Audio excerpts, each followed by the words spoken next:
আমরা তো হারিয়ে নিয়ে যাবো, হারলে আমি যদি শপথ নিতে যেতাম তাহলে আমি নিজেকে সেটা করতাম। এখন তো কোয়েশ্চেন ডাজন্ট অ্যারাইজ।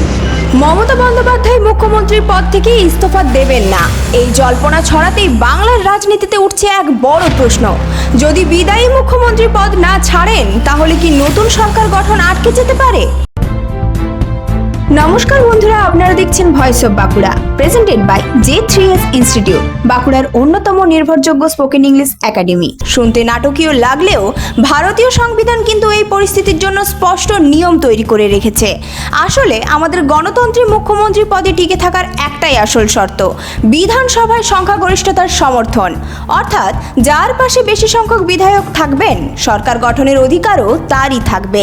কেউ ব্যক্তিগতভাবে পদে থাকতে চাইছেন কিনা সেটা শেষ কথা নয়, শেষ কথা বলে সংখ্যাগরিষ্ঠতা।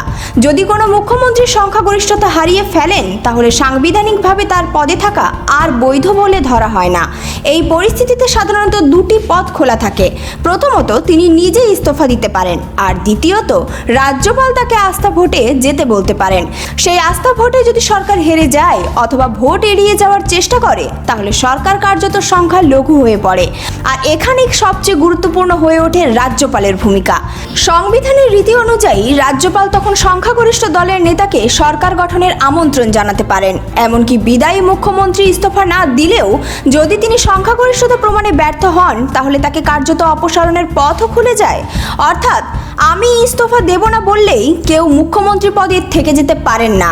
যদি অন্য কোনো দল বা জোট স্পষ্টভাবে সংখ্যাগরিষ্ঠ বিধায়কের সমর্থন দেখাতে পারে তাহলে রাজ্যপাল তাদের নেতাকে ডেকে শপথ গ্রহণ করাতে পারেন। সেই সময় বিদায়ী মুখ্যমন্ত্রীকে সাধারণত কেয়ারটেকার হিসেবে ধরা হয় যতক্ষণ না নতুন সরকার দায়িত্ব নিচ্ছে।